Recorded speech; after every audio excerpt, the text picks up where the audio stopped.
صمدیت اللہ کی ایسی صفت ہے، صمدیت اللہ تعالی کی ایسی صفت ہے جس سے اتنا ڈرنا چاہیے جتنا اس کے عذاب سے ڈرنا چاہیے۔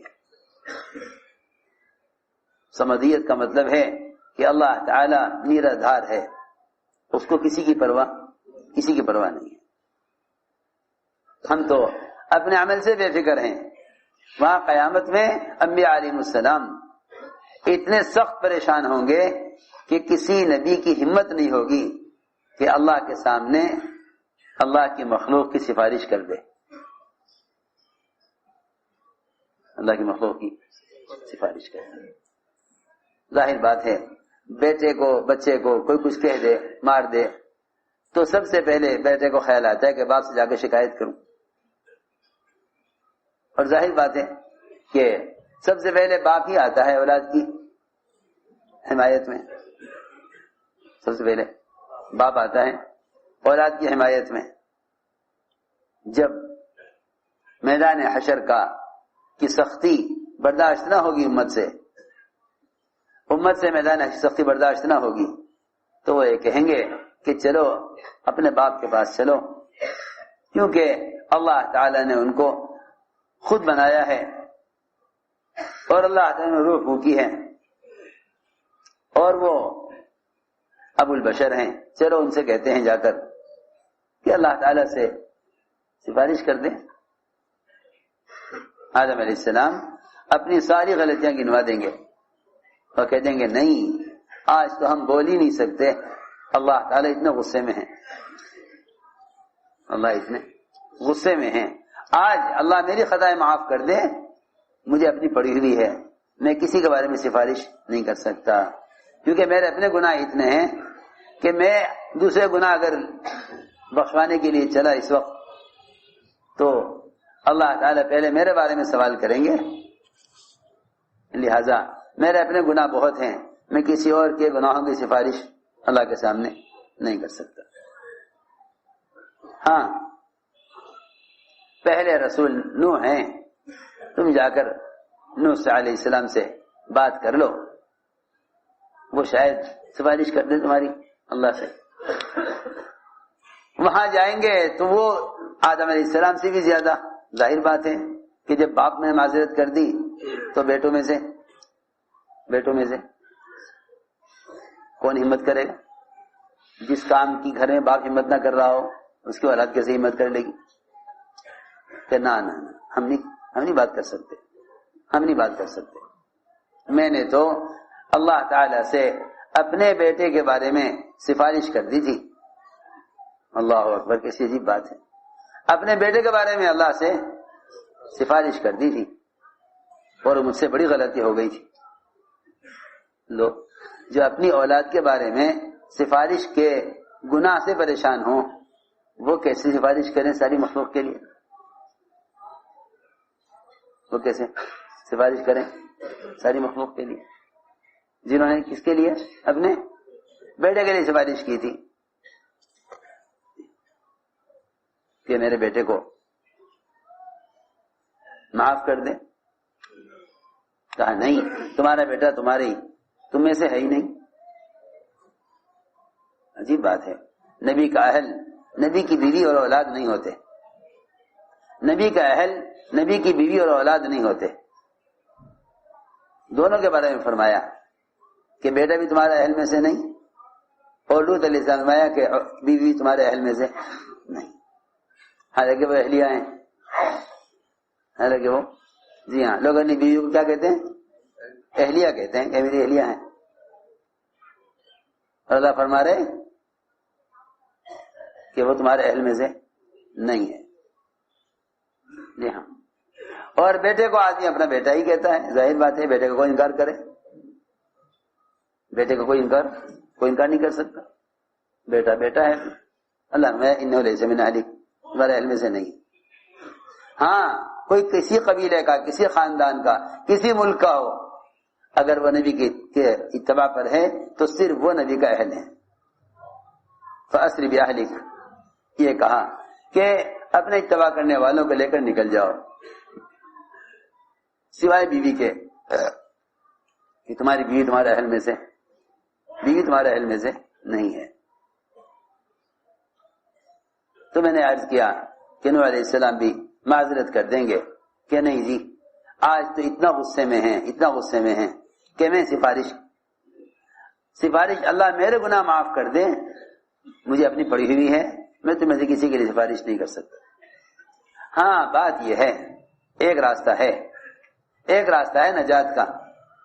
وہ راستہ یہ ہے کہ جب کسی بڑے آدمی سے کوئی کام کرانا ہوتا ہے تو اس کے دوستوں کو ذریعہ بنایا جاتا ہے.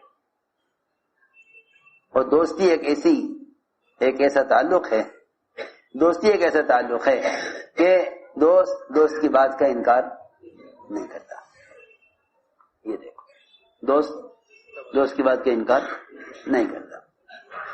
دوست کی بات کا انکار نہیں کرتا. دوستی بڑی کہتے ہیں نا یہ دوستی کام آ گئی. ہاں کام اٹکتا ہے، کوئی دنیا میں کوئی پریشانی آتی ہے، فلاں وکیل سے بات کر لو وہ ان کا دوست ہے، فلاں وزیر سے بات کر لو وہ ان کا دوست ہے.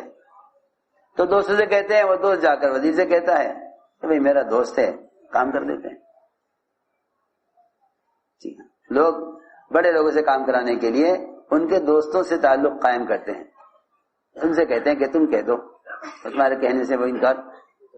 اب بھائی دوست کون ہے؟ کہ دوست تو ابراہیم ہے.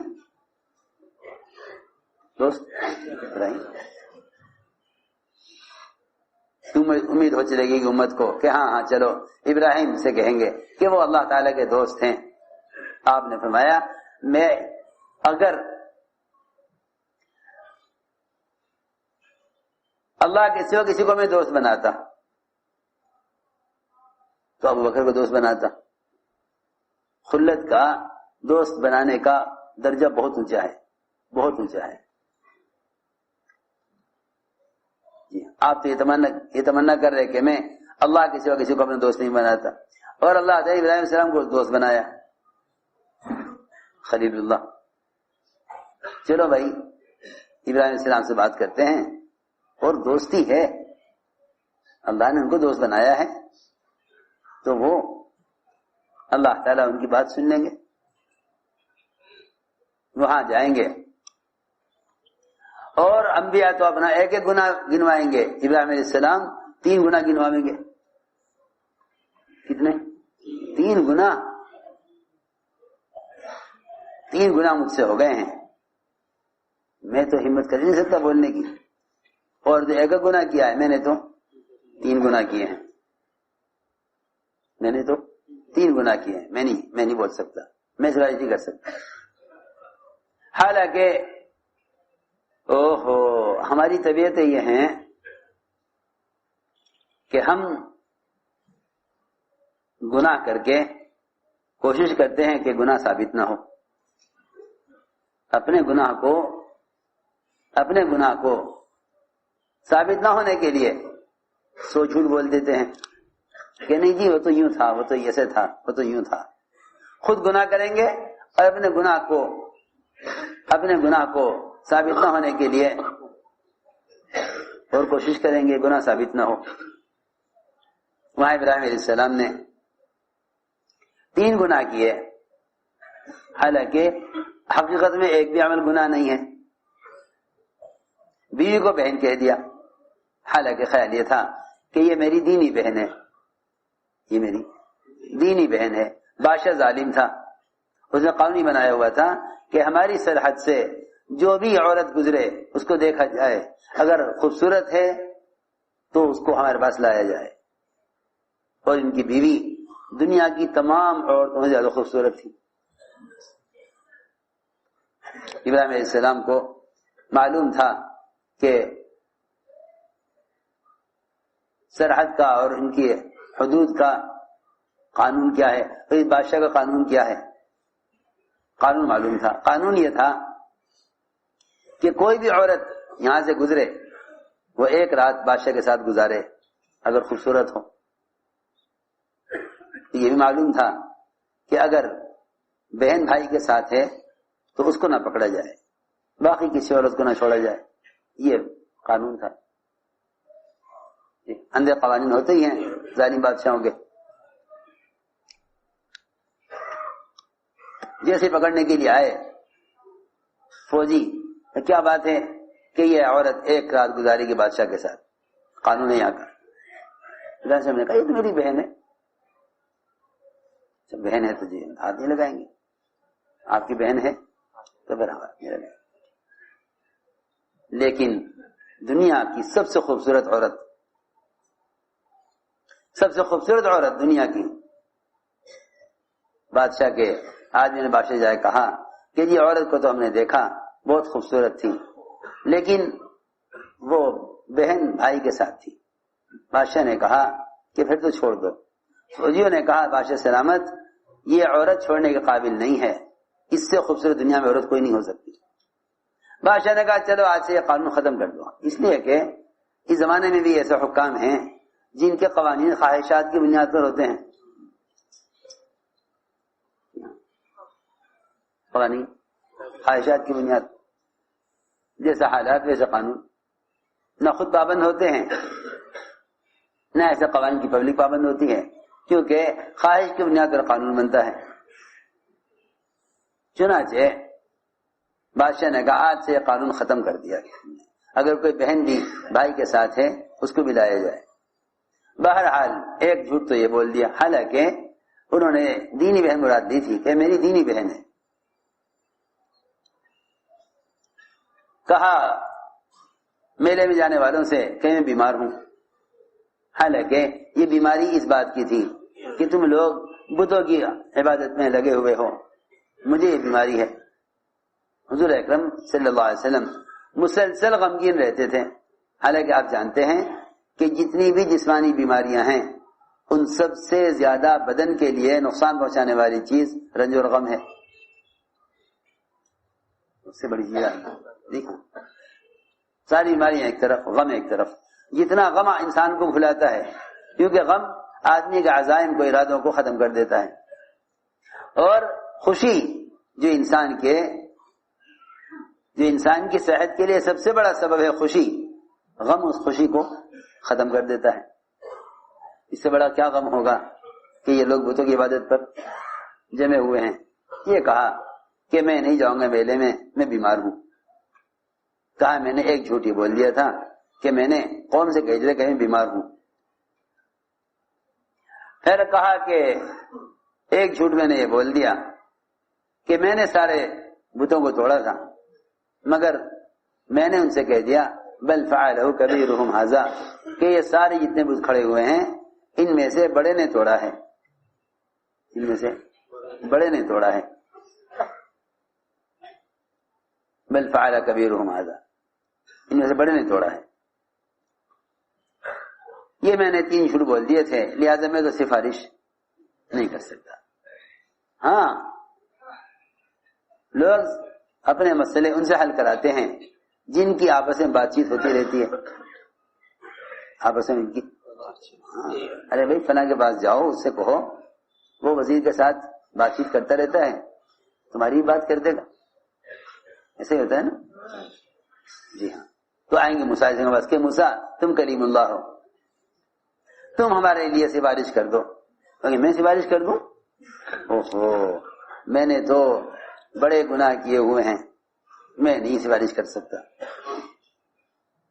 میں نے تو ایک جان کو قتل کر دیا تھا، گھونسا مارا تھا، ایک قبطی کو مر گیا تھا، قبطی کے ہلکا سا ہاتھ لگا مر گیا، وہ آگے اس کا وقت، حالانکہ اللہ نے اسی وقت معاف بھی کر دیا۔ دیکھو تو صحیح، ہم تو دنیا میں استغفار کیے بغیر، ہم تو دنیا میں گناہوں پر استغفار کیے بغیر یوں سوچتے ہیں ارے معاف کر دیں گے، اللہ معاف کر دیں گے، اور وہاں اللہ نے قرآن میں بتلا دیا کہ موسیٰ نے تمہارا گناہ معاف کر دیا، ہم نے تمہارا گناہ معاف کر دیا۔ جی ہاں، موسیٰ علیہ السلام نے جب اس قبطی کو مارا اور مر گیا تو اللہ سے استغفار کیا، فاغفر لی فغفر له، اللہ سے استغفار کیا، اللہ نے معاف کر دیا۔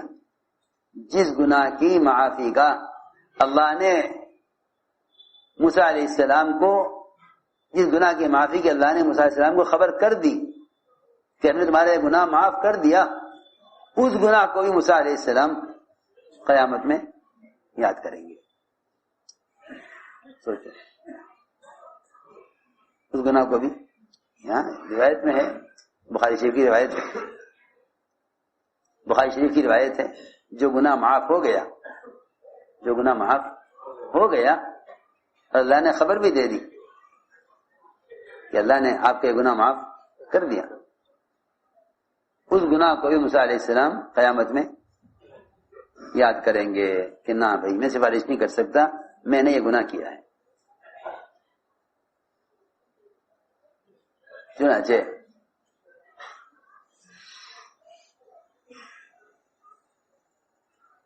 آئیں گے عیسیٰ علیہ السلام کے پاس کہ جی آپ ہیں روح اللہ، جن کو اللہ تعالی نے اپنے امر سے اپنی روح پھونک کر ان کو پیدا کیا ہے، آپ کی جو سفارش. وہ کہیں گے میں سفارش کروں؟ میں نے تو ایسا گناہ کیا جیسے کسی نے بھی نہیں کیا، کیونکہ اللہ نے مجھ سے یہ کہا ہے کہ کیا ہم نے تمہیں قوم میں بھیجا تھا اپنی وحدانیت کو بیان کرنے کے لیے، اپنی اللہ تعالیٰ کے تعارف کے لیے، اور تم نے جا کر قوم سے یہ کہا کہ مجھے اور اللہ کے سوا تم معبود بنا لو، مجھے میری ماں کو، یہ کہا تم نے قوم سے؟ عیسیٰ علیہ السلام نے کہا نہیں، اے اللہ تو نے مجھے جو حکم دیا میں نے تو قوم کو وہ پہنچایا، میرے جی میں کیا ہے تو جانتا ہے، تیرے جی میں کیا ہے میں نہیں جانتا. مجھ سے تو بہت بڑا گناہ ہو گیا. حالانکہ عیسیٰ علیہ السلام نے اللہ سے کہا ما قلت الا ما امرتنی به، میں نے تو قوم کو وہی حکم دیا جس کا آپ نے مجھے حکم دیا. سب ہی انکار کر دیں گے سفارش سے. آخر میں آئے گی امت محمد صلی اللہ علیہ وسلم کے پاس. آپ صلی اللہ علیہ وسلم کو اللہ تعالی ایسی حمد الہام کریں گے کہ ایسی حمد اللہ نے کسی مخلوق کو الہام نہیں کی ہوگی. ایسی حمد اللہ آپ کو الہام کریں گے کہ ایسی حمد اللہ نے کسی کو الہام نہیں کی ہوگی.